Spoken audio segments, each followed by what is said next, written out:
de poner especial atención. De igual manera, si alguien tiene forma de grabarlo, por favor que lo haga y me comparte el link y yo pues se los comparto por Classroom. Además de eso, pues no tengo otros anuncios. Sí, quería hablar con el link Gerardo, pero creo que todavía no está. Con respecto a la asistencia, la vamos a empezar a tomar la otra semana porque entiendo que todavía pueden haber cambios en las asignaciones hasta el domingo. Entonces, pues en vías de no afectar a alguien que todavía se asigne en estos días, entonces hasta el sábado, el fin de semana cerramos listados y ya entonces vamos a continuar con la asistencia. Bueno, entonces el día de hoy, pues quiero empezar en sí con la materia del curso. El curso, como ustedes saben, se llama Economía Internacional y como discutimos en la clase anterior, en términos generales, Economía Internacional viene a ser ese curso que busca explicar el porqué del comercio y las relaciones económicas entre países, cómo se pueden gestionar los temas de política para incrementar o restringir la cantidad de comercio que existe entre países y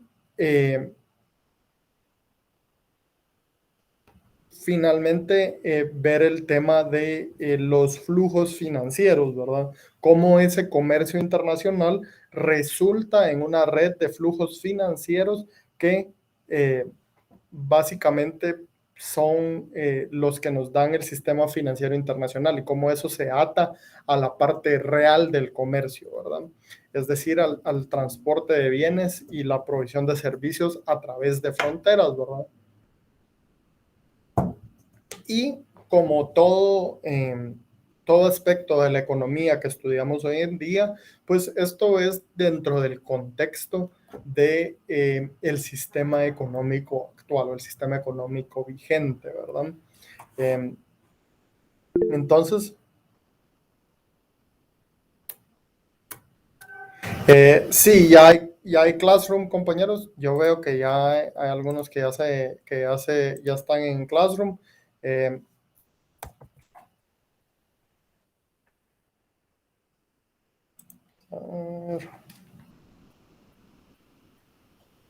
Classroom.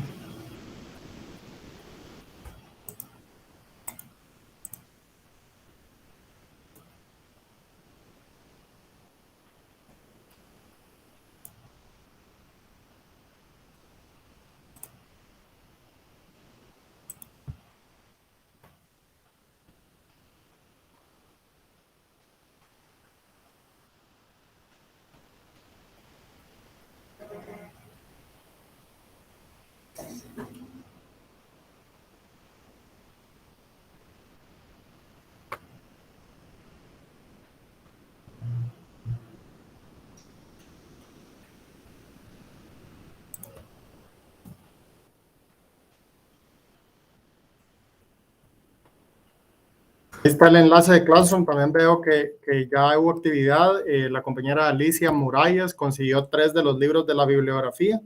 El otro yo lo tengo, entonces yo se los voy a subir hoy, el de Paul Krugman, para que ustedes lo tengan ahí. Muchas gracias, Alicia, por su colaboración. Y por favor, compañeros, los que aún no estén en Classroom, se asignen para que así puedan estar al tanto de la información, ¿verdad? Bueno, entonces hablábamos un poco del tema del tema de dónde surge la economía internacional, ¿verdad? Y vamos a, me gustaría que entre hoy y mañana cubramos la unidad 1 y así ya les puedo asignar la primera investigación, que es la que tiene que ver con la primera unidad, pero vamos a hablar de cuáles son en primer lugar, cuáles son las causas históricas del comercio internacional. Entonces,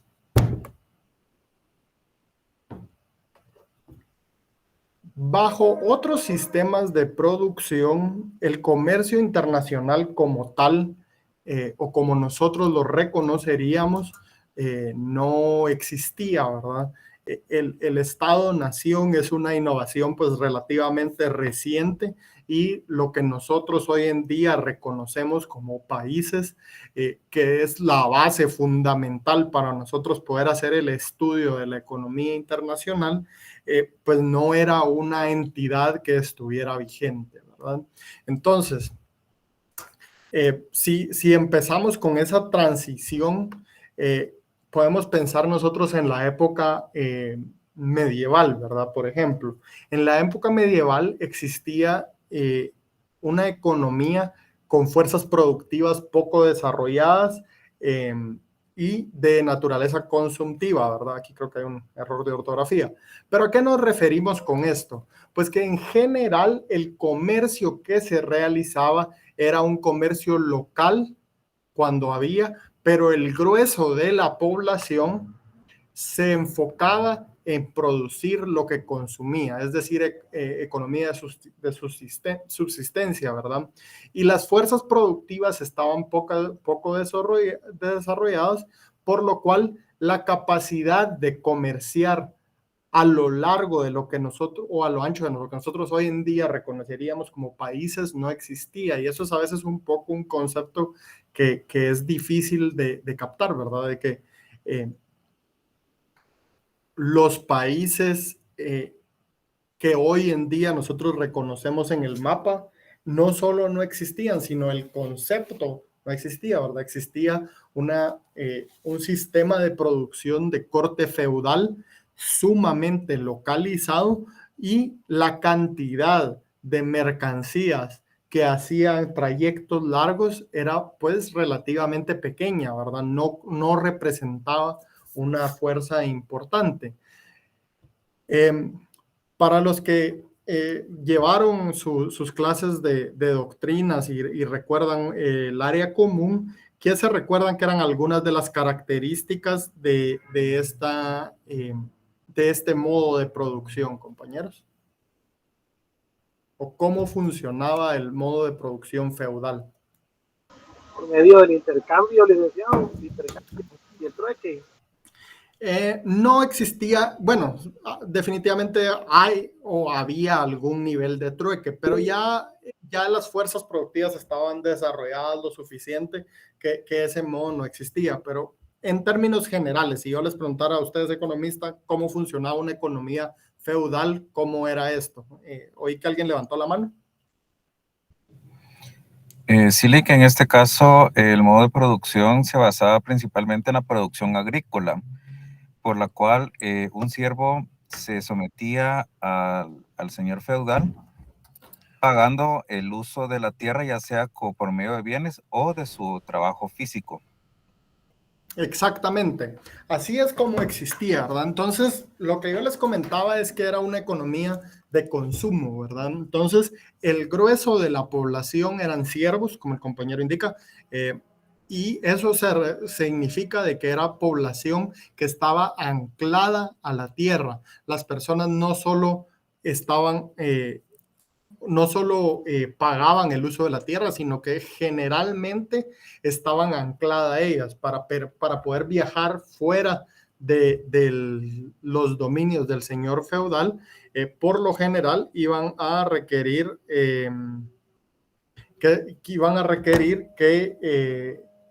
que se les diera un permiso, ¿verdad? Entonces, esto de por sí limitaba el comercio en distancias largas. Además de esto, hay una limitante tecnológica, ¿verdad? El comercio de distancias largas requiere naturalmente los medios para transportar esas distancias, ¿verdad? Y la capacidad de mantener los productos por esas distancias. Y entonces esto no era posible, ¿verdad? Y era un mundo mucho más peligroso del que en el cual vivimos hoy en día, ¿verdad? En términos de seguridad personal. Además la limitante del modo de producción, como si existían otras limitantes, como la escasez en la liquidez.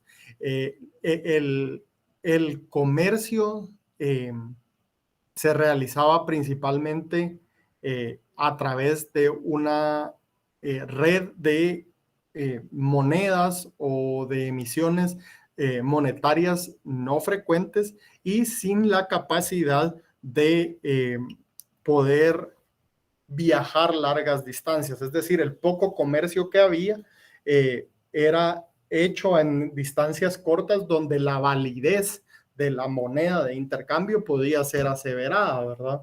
Pero si usted viajaba, qué sé yo, 100, 200 kilómetros, usted ya no sabía si en efecto lo que estaba recibiendo como pago era válido, ¿verdad? Entonces, ese comercio a mayor distancia solo podía hacerse en especie o con moneda preciosa, ¿verdad?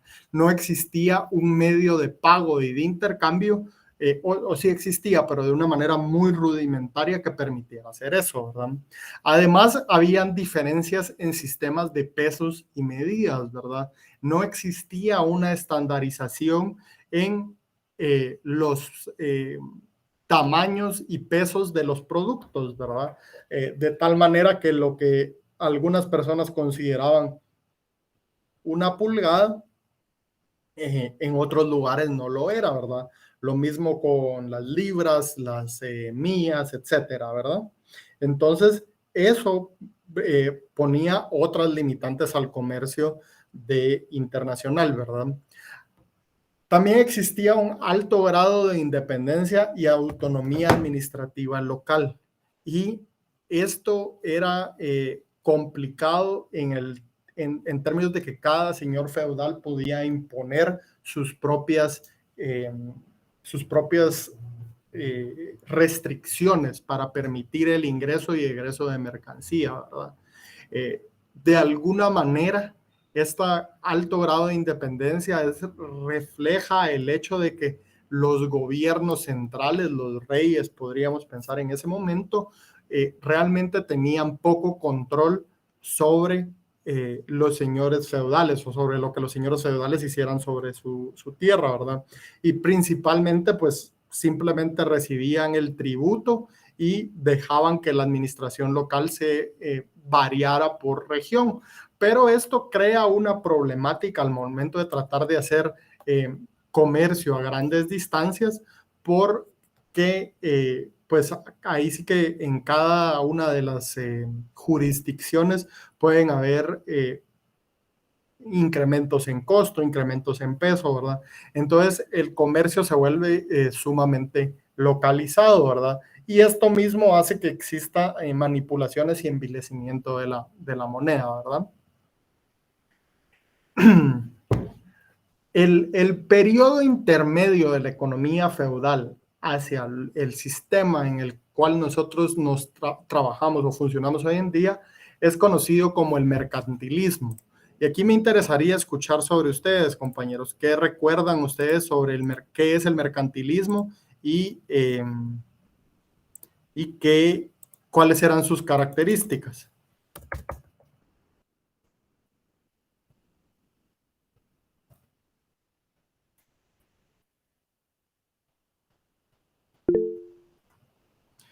Sí, Luis Kiuch.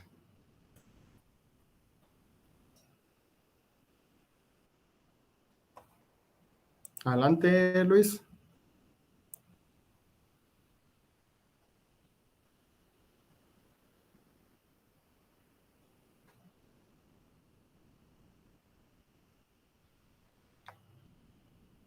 Bueno, no sé si Luis tiene un problema, si no nos habla después. Erika. Gracias, buenas tardes. Lo que recuerdo de los mercantilistas cuando estábamos en doctrinas es que la idea de ellos era comprar más en el exterior, de obtener en el exterior más más ingresos que gastos.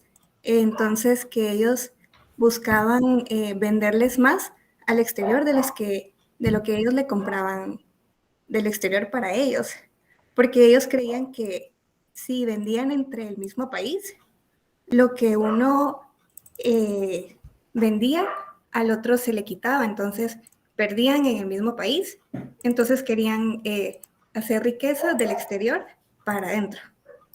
Muy bien, excelente. Sí, ellos trataban de mantener una balanza de pagos positiva. Luis Fernando.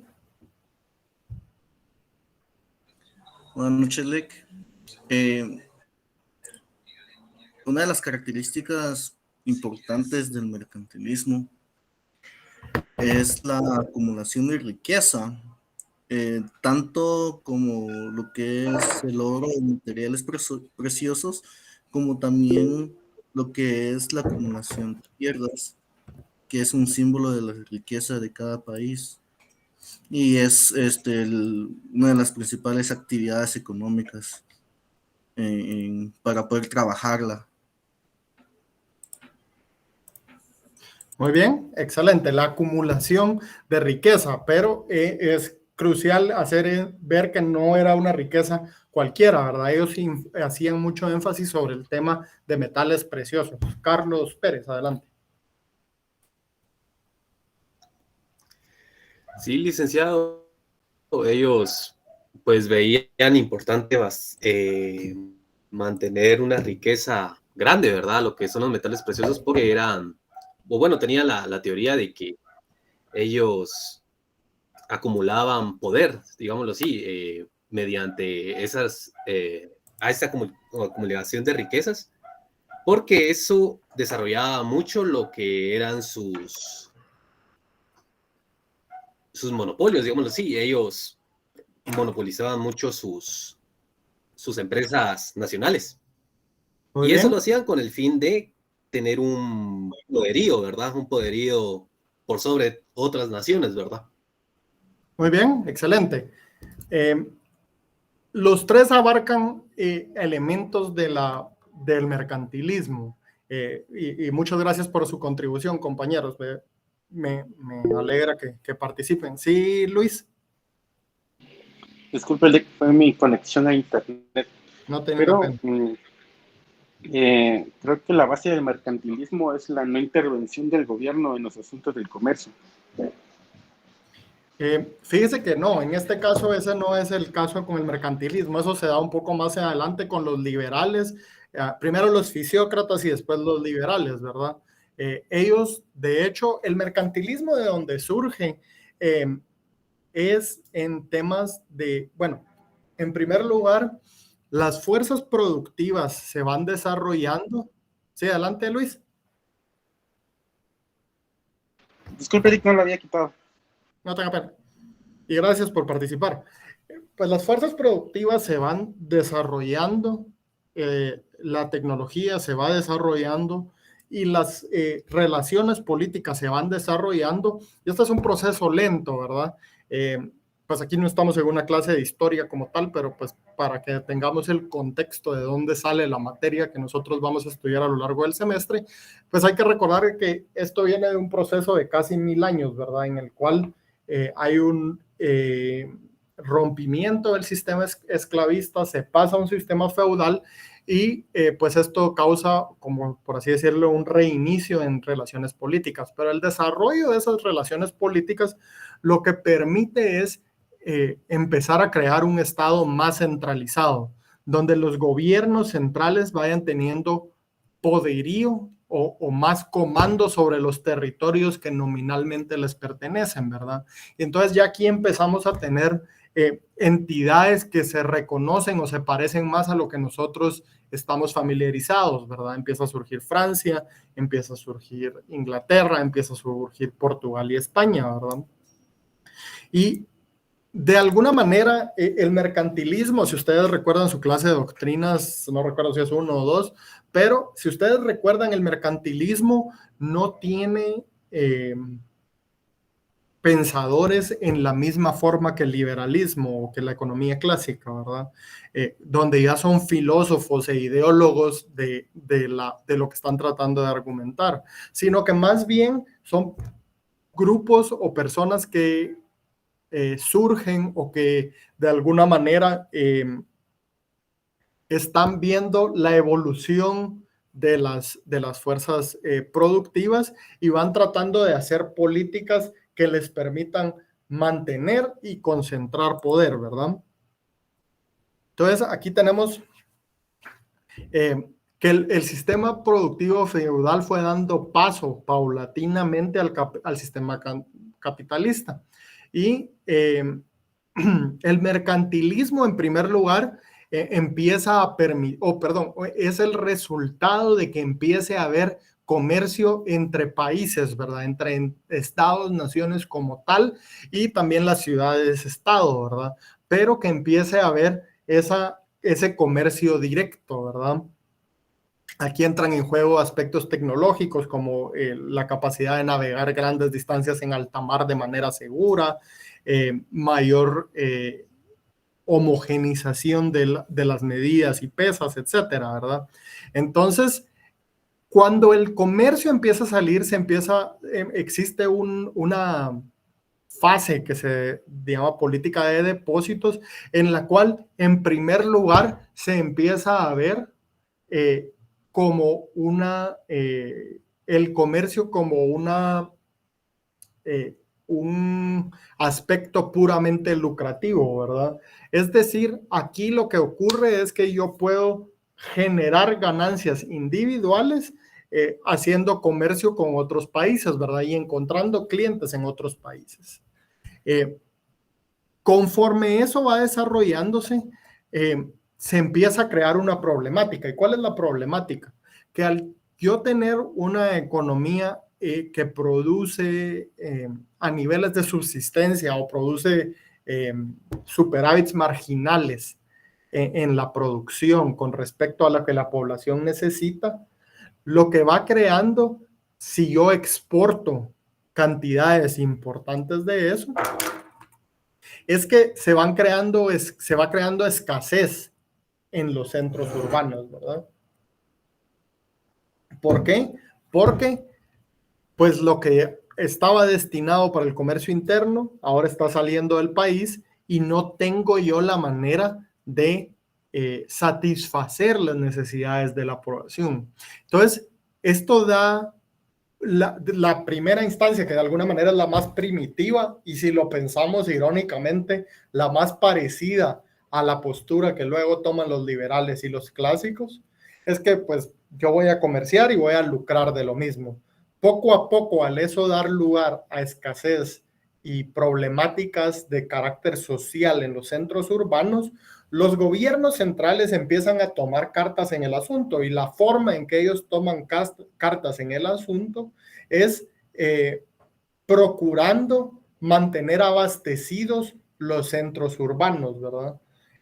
Manteniendo a la población satisfecha y desincentivando la exportación de mercancía, ¿verdad?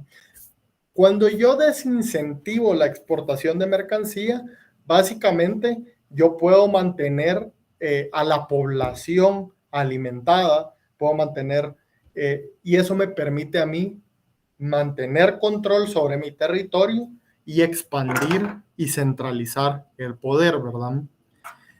Con el desarrollo paulatino de las fuerzas productivas, los niveles de producción empiezan a exceder los niveles de subsistencia, ¿verdad?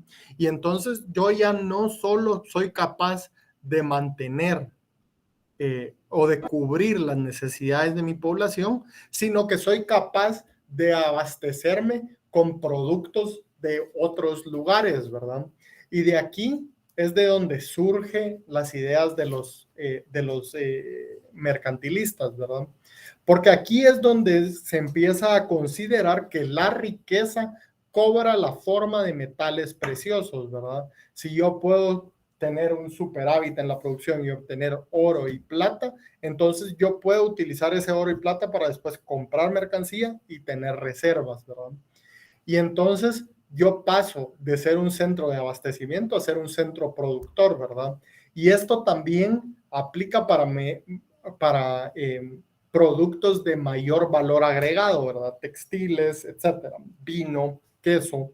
Entonces, yo poco a poco, conforme el desarrollo de la fuerza productiva y la capacidad de comerciar a mayores distancias, paso de un comercio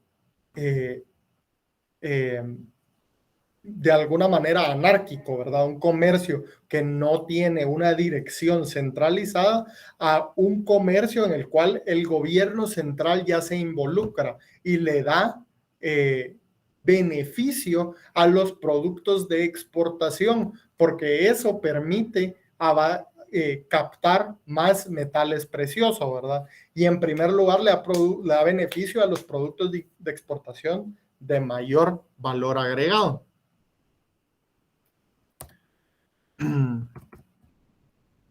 No sé si ahí se entiende, compañeros. ¿Tienen algún comentario o algo que quisieran agregar o comentar al respecto o alguna duda que les surja?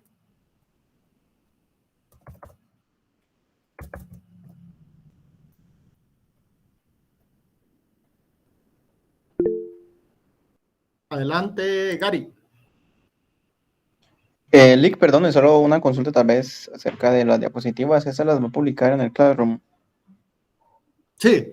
Todas las diapositivas yo las publico en el Classroom cuando hayamos terminado de revisarlas, ¿verdad? De alguna manera incentivar de que sí se unan a clase, ¿verdad? Entonces, sí, cuando terminemos la unidad 1, yo les publico en Classroom las diapositivas. Gracias, Lick. De nada.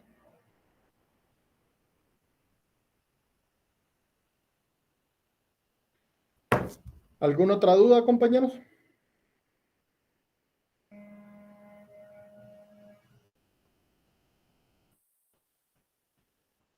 Por el momento todo claro. Muy bien.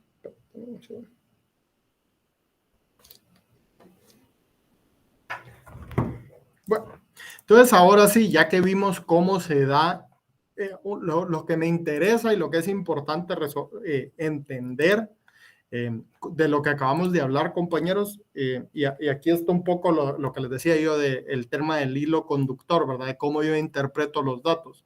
Lo que es importante entender es que el paso del feudalismo hacia el capitalismo, que tiene ese componente en términos de comercio internacional, de mercantilismo, viene como resultado del desarrollo de fuerzas productivas que permiten o que provocan fenómenos que les permiten la creación de estados-nación con gobiernos centralizados que tienen la capacidad de incidir sobre la política comercial de sus territorios, ¿verdad?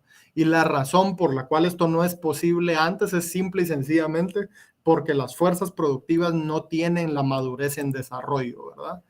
Cómo se llamen los pasos y qué es la política de depósito como tal, no es en sí lo importante, ¿verdad? Sino que más o menos que ustedes vayan pudiendo hacer esa mecánica de qué es lo que pasó, ¿verdad? Yo tengo un sistema feudal que por razones de falta de desarrollo productivo, tecnológico, político e institucional, no es capaz de generar suficiente comercio internacional o suficiente comercio a distancias grandes como para que esto sea objeto de estudio.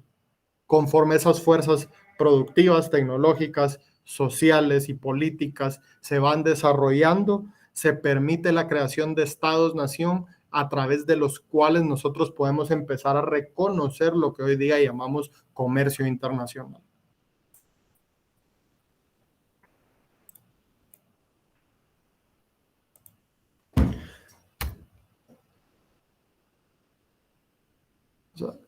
Bueno, entonces vamos a caracterizar el mercantilismo, ¿verdad?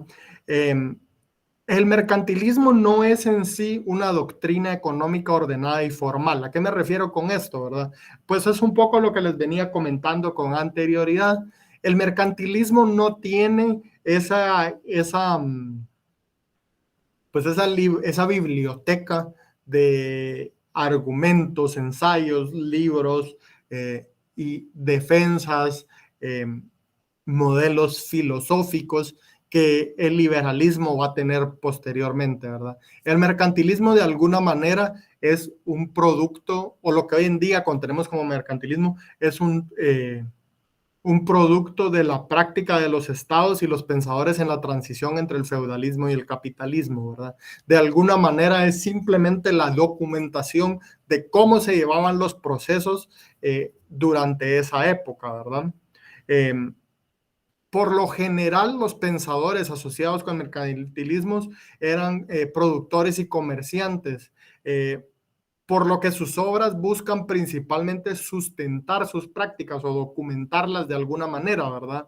Al contrario de un pensador como Adam Smith o David Ricardo, que en sí tenían el deseo de publicar una obra que sustentara su teoría económica, ¿verdad? O que diera fortaleza a las ideas que ellos pensaban sobre cómo gobernar, ¿verdad? Hay que tener en cuenta que los clásicos son producto de la Ilustración y son generalmente vistos como parte de una filosofía moral, ¿verdad?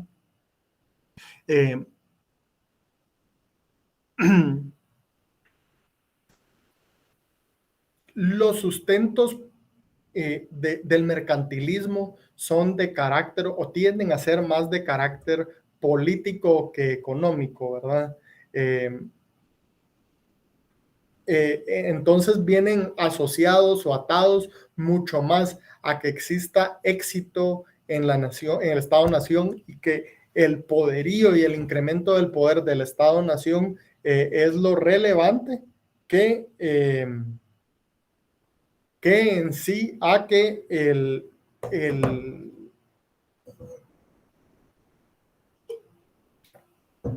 exista un beneficio económico como tal, ¿verdad?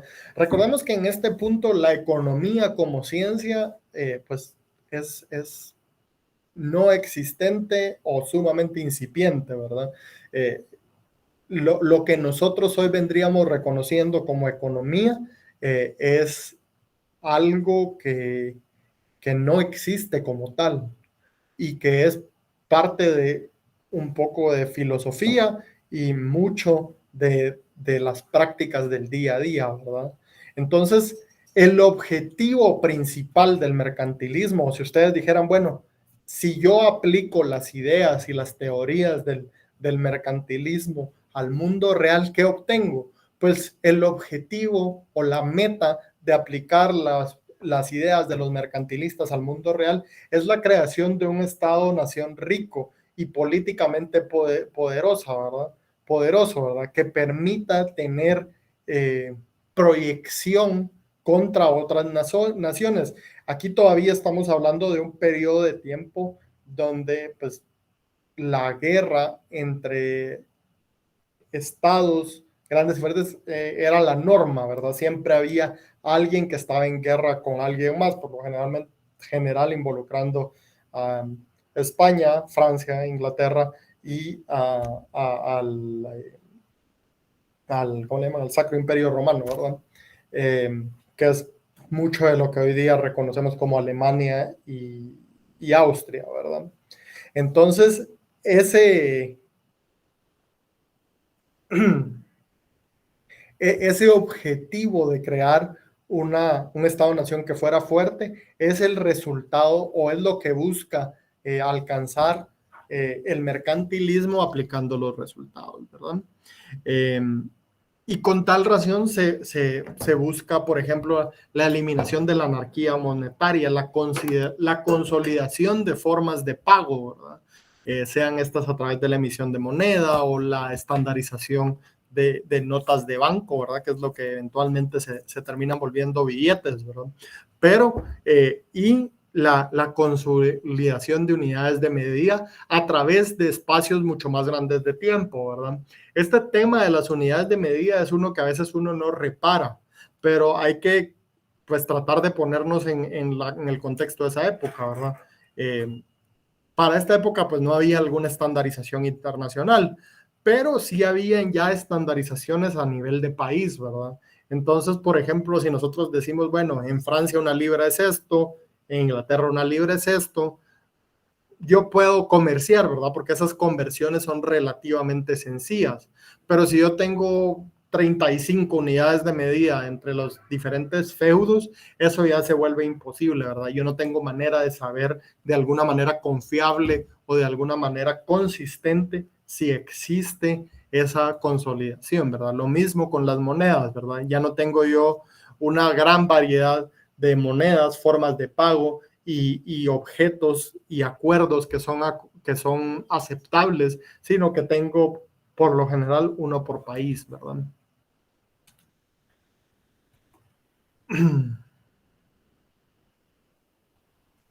¿Alguna duda con esto, compañeros?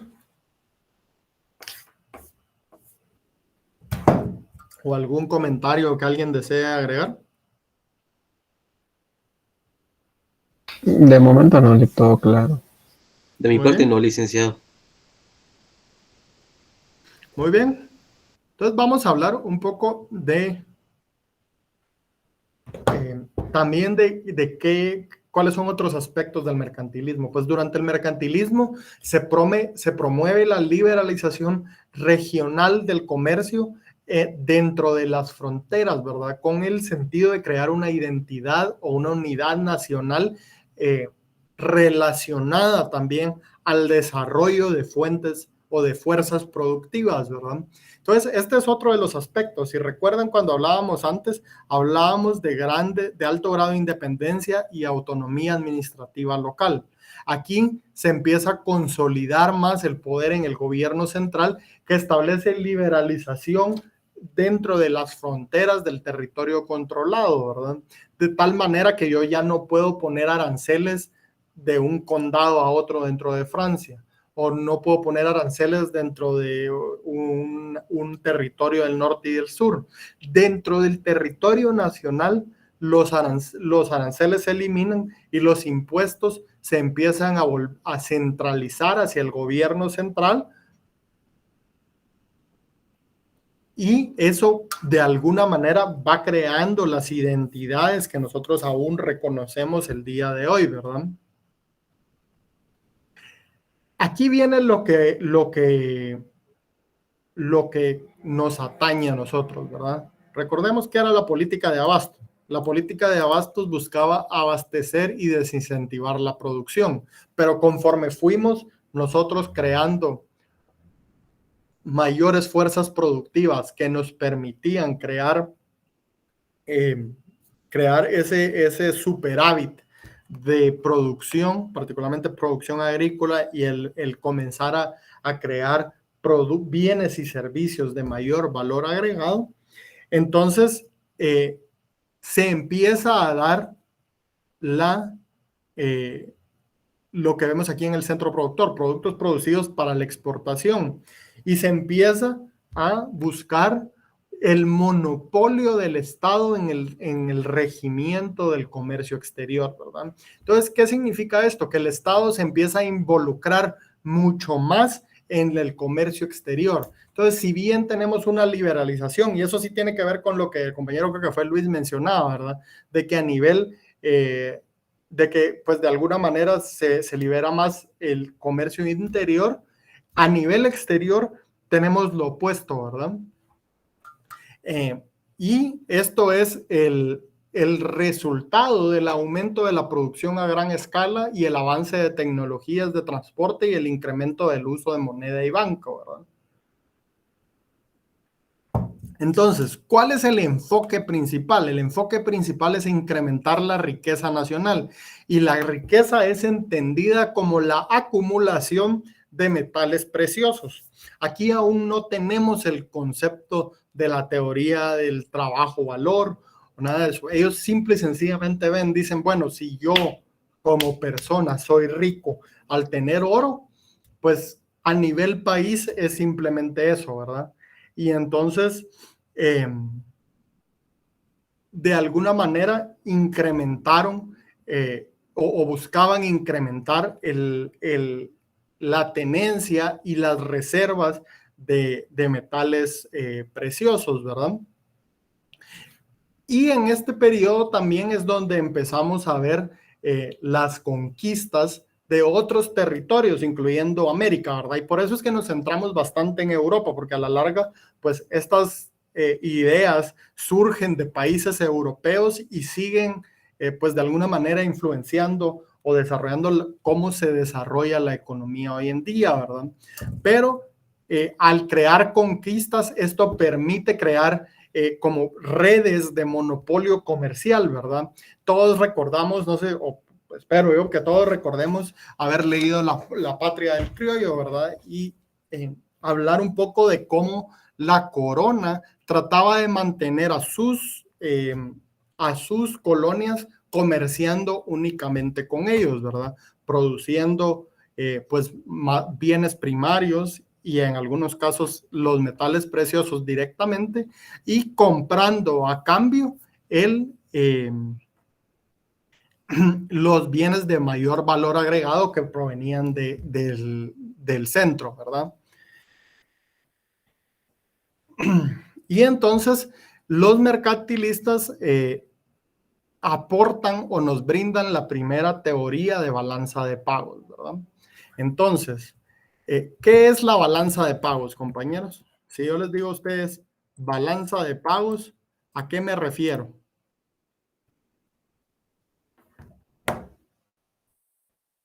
Sería lo que es la exportación menos la importación, ¿verdad? O sea, cerca de eso. ¿Cuánto uno exporta y cuánto uno importa? Ok, muy bien. Eso definitivamente está dentro de la balanza de pagos. Entonces no es en sí que la balanza de pagos como tal, pero sí es uno de los contenidos y generalmente uno de los importantes, ¿verdad? ¿Qué más, compañeros? ¿Quién? Luis Fernando. Creo que es como un libro contable donde se registran, por decirlo así, hoy en día las transacciones, tanto nacionales como internacionales, qué es lo que entra, qué es lo que sale, qué es lo que se comercia acá. Muy bien, ahí Luis Fernando nos da la primera cosa, la primera pauta grande, ¿verdad? La balanza de pagos es al final un registro contable en donde yo puedo tener un registro de las transacciones que ocurren. Eso es en términos generales la balanza de pago. Más adelante vamos a ver cómo se registra eso y cómo hoy en día nosotros podemos interpretar lo que está en la balanza de pagos. Solo les digo que la balanza de pagos es sumamente importante, ¿verdad? Y como economistas, ustedes deberían estar íntimamente familiarizados y pues por eso se están formando. Este es uno de los cursos. Yo les diría que entre este curso, Macro 3 y contabilidad social y un poco de teoría y política monetaria con el tema de tipo de cambio, ustedes deberían tener la capacidad de tener un panorama completo de lo que es la balanza de pagos, pero sí es algo sumamente importante, ¿verdad? Y es muy importante que ustedes puedan comprender qué es y cómo interpretar lo que pasa ahí en esas cuentas, ¿verdad? Pero esencialmente lo que Luis nos dice es lo correcto, ¿verdad? La balanza de pagos es un registro contable, es un registro que busca encontrar cuánto se exportó y cuánto se importó, ¿verdad? Entonces, debido a que el objetivo principal de las ideas de los mercantilistas es el crear el acumular moneda, la necesidad de crear un registro contable que busque tener una noción de cuánto se importa y cuánto se exporta se vuelve importante, y ahí es donde sale la balanza de pagos o la balanza comercial, ¿verdad? Y la idea es tener una superavitaria, que es lo que mencionaba, si no estoy mal, Lorena, no me recuerdo si ese era su nombre, disculpe si no lo era, pero lo que mencionaba es, queremos nosotros exportar más de lo que importamos, ¿verdad? Y para este fin busca varias cosas. Primero, tener un monopolio o restricción de comercio de sus colonias con otras entidades, ¿verdad? Es decir, las colonias de los países solo podían comerciar con el centro y en algunos casos entre ellas, ¿verdad? Entonces, eso permitía que la riqueza que éstas generaran se concentrara en el Estado central, ¿verdad? En el Estado-nación. Y la otra forma es poner altos aranceles a las importaciones, ¿verdad? ¿Qué es un arancel, compañeros?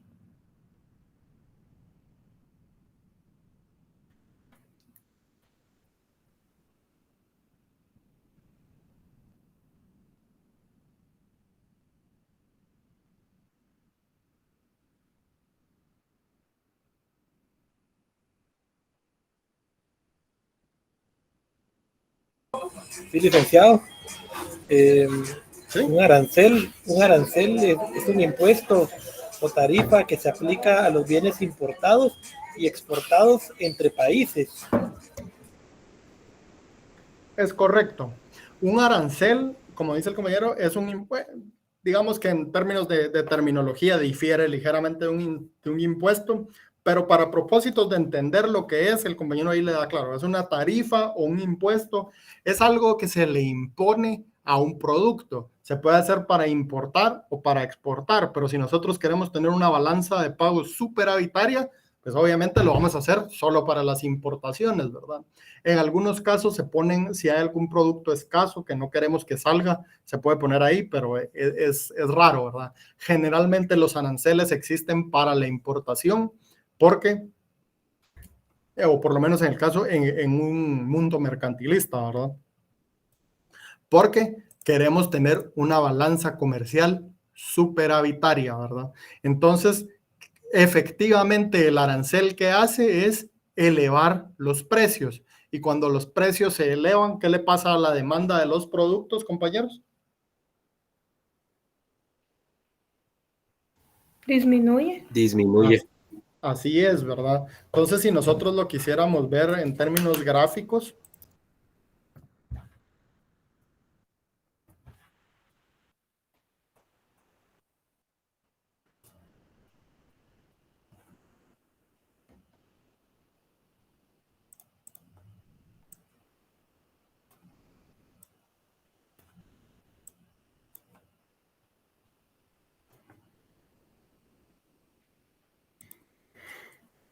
lo veríamos.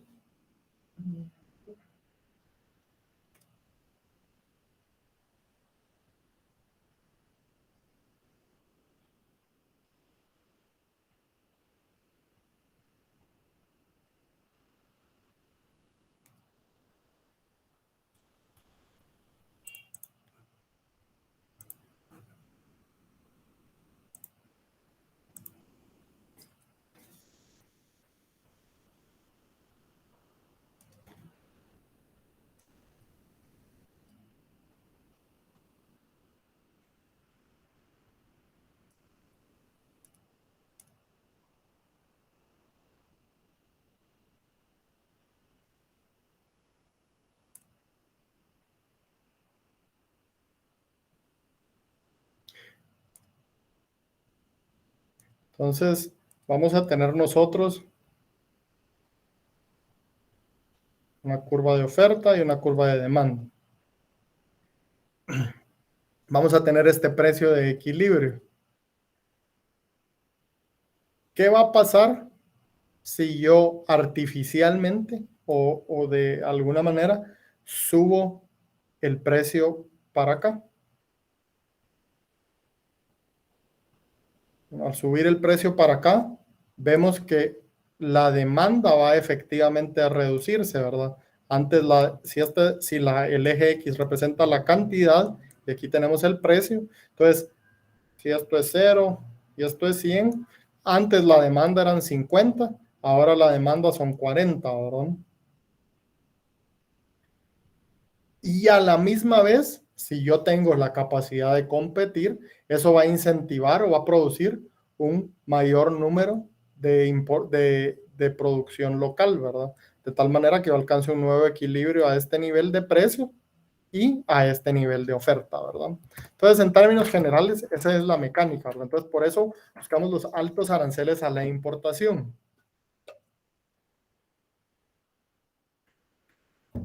Otros aspectos importantes a la teoría de balanza de pagos, ¿verdad? el buscar incrementar en la medida de lo posible la mano de obra, ¿verdad? ¿Por qué? Porque eso reduce los costos de producción. Obviamente ellos pudieron observar de que el costo del trabajo se eleva cuando el trabajo es escaso, ¿verdad? Entonces, el tener de alguna manera abundante población puede asegurar de que el nivel de costo de trabajo, es decir, el pago de sueldos, sea nivelado, ¿verdad? Es la razón por la cual, pues generalmente los países densamente poblados y con mano de obra no calificada son buenos destinos para producción de bajo valor agregado, ¿verdad?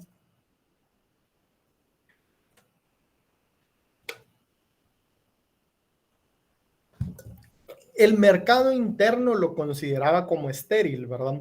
Y lo consideraba como estéril porque básicamente solo era el intercambio de la riqueza dentro de las personas dentro del mismo país. Pero si nosotros vemos la riqueza como la acumulación de metales preciosos y los metales preciosos ya están en el país, entonces básicamente esto no se vuelve prioridad, ¿verdad? La prioridad es hacia el exterior. Y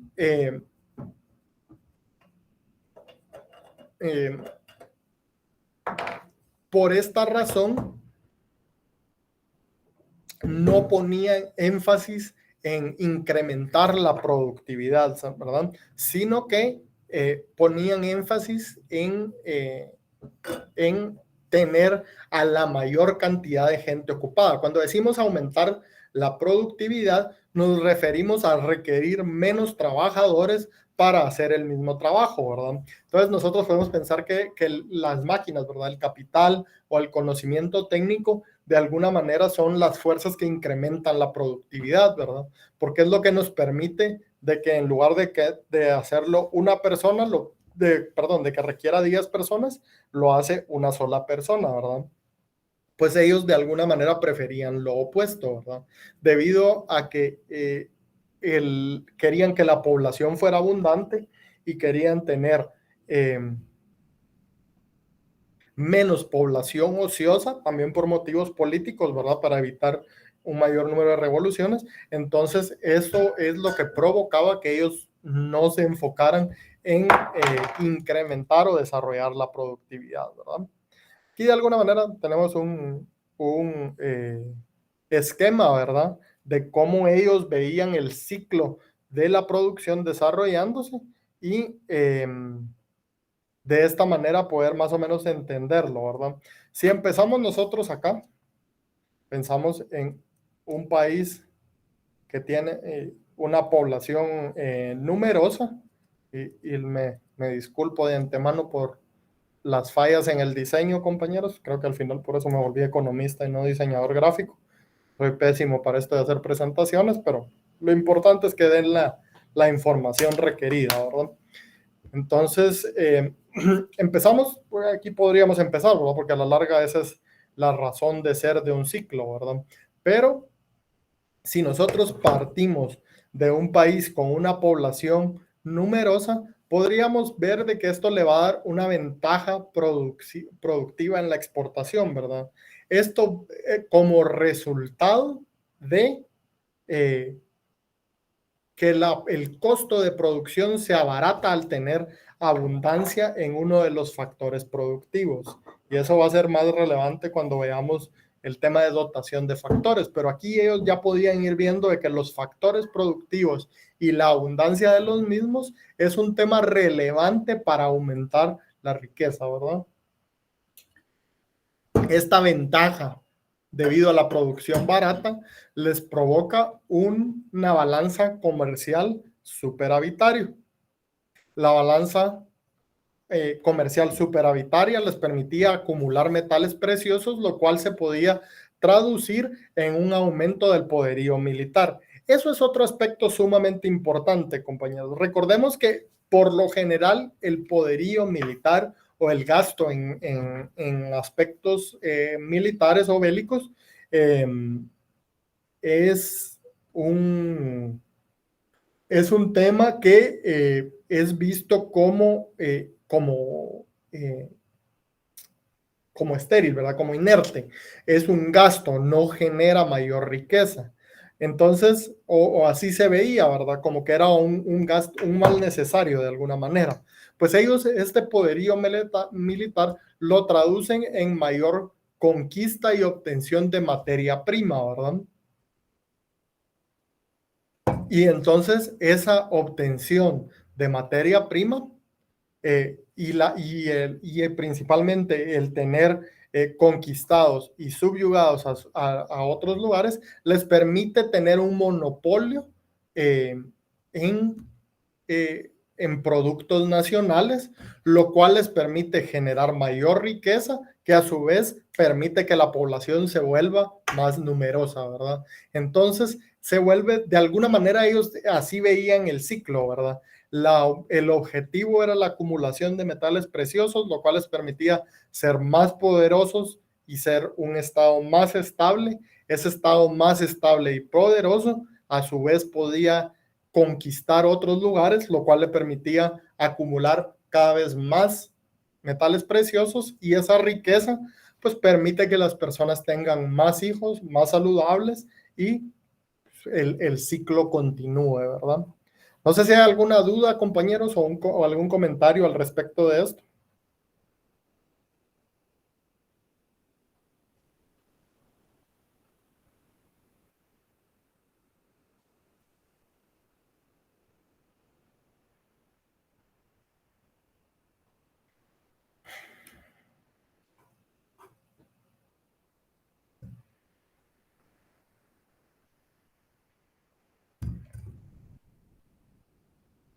Muy bien, compañeros. El otro aspecto al que los mercantilistas hicieron algunas contribuciones es a la teoría cuantitativa de los precios. Y creo que con esto vamos a cerrar la clase del día de hoy. Cuando nos referimos a la teoría cuantitativa de los precios, nos referimos a cuál es el origen o la fuente del aumento en precios, ¿verdad? Algo que los mercantilistas curiosamente identificaron es que el aumento de los precios viene a menudo ligado al aumento de liquidez.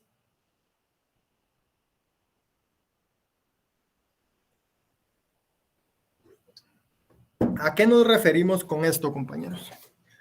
Les planteo yo una pregunta para que ustedes me la respondan. ¿Por qué no es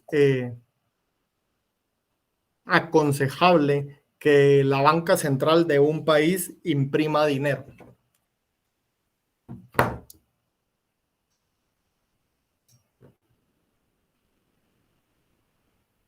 Es decir, si Guatemala, ¿por qué el Banco Central no solo, el Banco de Guatemala no imprime quetzales y los reparte dentro de la población? Porque de esa manera provocaría una inflación. Ok, muy bien. Muy bien, pero nuevamente, explícame el mecanismo. ¿Por qué provoca eso inflación? Como estaba comentando, bueno, no sé si estoy respondiendo a su pregunta, pero a la hora de que se impriman más billetes, todo el mundo va a tener dinero. Entonces, los precios suben. Ok, ¿y por qué suben los precios? ¿Cuál es el mecanismo en términos de oferta y demanda? Genera una demanda de bienes y servicios. Porque todos podríamos adquirir ese producto. Correcto, ¿verdad? Ahí tenemos, ahí lo tiene correcto. Yo creo que siempre lo entendió, solo mi objetivo es un poco que ustedes expresen toda la idea, ¿verdad? Porque pues ahí es donde yo miro que ustedes efectivamente, porque todos hemos leído en el periódico de que la emisión monetaria provoca inflación, ¿verdad? Pero me interesa que ustedes efectivamente vayan entendiendo la idea. Igual aquí vi que Gary y Edgar hicieron comentarios al respecto, ¿verdad? Entonces sí, muy bien, Claudia. Lo que terminaría es generando inflación, ¿verdad? De alguna manera el costo la cantidad de bienes y servicios reales sería inferior a la cantidad de dinero circulando para comprarlo, ¿verdad? Y eso al final termina generando inflación porque la demanda efectiva aumenta, entonces los productores no pueden satisfacer esa demanda, eso genera escasez y aumentan los precios. Ahí tienen el mecanismo claro, ¿me queda claro? Y gracias por participar, compañeros, pero sí, y por pensarlo en esos términos, ¿verdad? Entonces, los mercantilistas estuvieron a favor, identificaron que ese flujo de monedas preciosas o de metales preciosos que ingresaba a la economía efectivamente provocaba un aumento en los precios. Ellos lo que abogaban es que existiera alguna forma de centralizar o de poner límites normativos a los precios, ¿verdad? Pero no llegaron nunca a captar la incongruencia, ¿verdad? De que sí existe más metales preciosos, entonces, pues como resultado de una balanza de pagos positivos, entonces su propia teoría les diría de que los precios siempre van a aumentar, ¿verdad?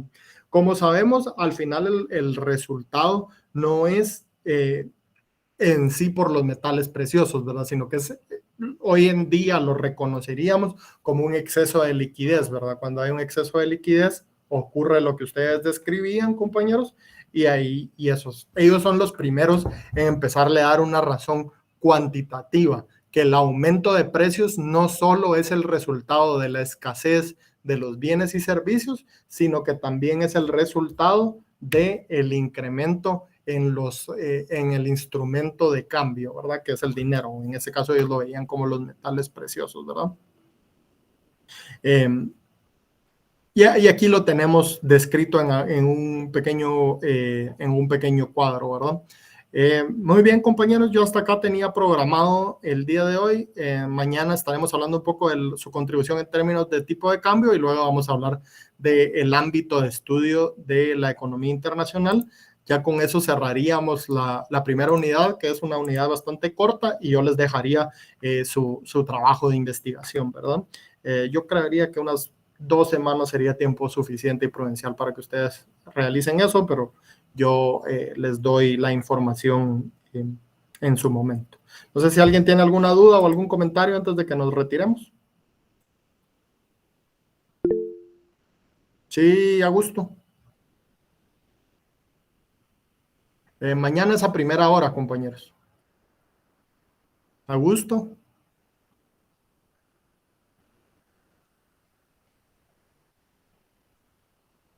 Mi correo es el que está en la invitación que ustedes recibieron. Si quieren se los pego aquí en el chat ahorita. Y también se pueden comunicar. Y les diría yo que la forma más efectiva de comunicarse conmigo es también no solo a través de mi correo, sino también en Classroom pueden dejar algún comentario y yo lo veo, ¿verdad? Ahí les dejé mi correo. La presentación, compañeros, como les dije, se subirá o se facilitará cuando hayamos terminado de ver la unidad.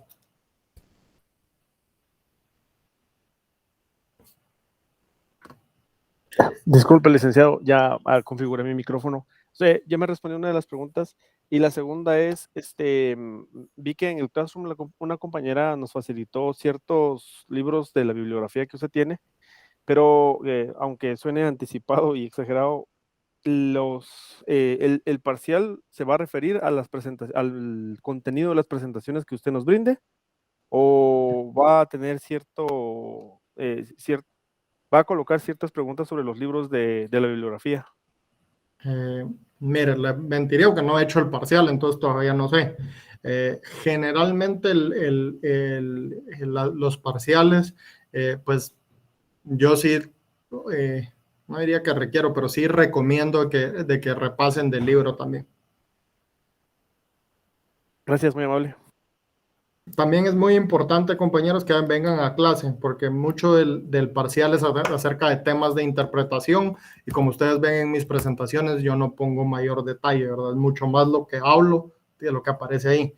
Recuerden que las presentaciones son para el expositor y no para la audiencia, ¿verdad? Entonces, básicamente a mí las presentaciones me sirven como de marcadores para ir recordando qué les tengo que ir platicando, ¿verdad? Entonces es muy importante que ustedes se unan a clase, pongan atención y tomen notas, ¿verdad? Porque mucho de lo que yo les voy a preguntar, en particular, a mí me gusta dar clases en la Escuela de Economía. Yo en el primer semestre voy en Administración y no me gusta, pero me gusta dar clases en la Escuela de Economía porque las clases son lo suficientemente compactas que yo puedo hacer pregunta-ensayo, ¿verdad? O puedo pedirles a ustedes interpretación y tengo el suficiente tiempo de leerlo. Entonces, por eso, por ejemplo, cuando participaron con el tema de por qué no se puede imprimir dinero, les pedía yo que completen la interpretación, ¿verdad? Si me van a decir porque los precios aumenten, explíquenme el mecanismo a través del cual los precios aumenten en términos económicos. Entonces eso se los dejo como una recomendación para el momento del parcial. Yo espero que ustedes desarrollen los temas y me los expliquen como un economista, ¿verdad? Entonces solo se los dejo como reflexión. No sé si hay alguna otra duda, compañeros.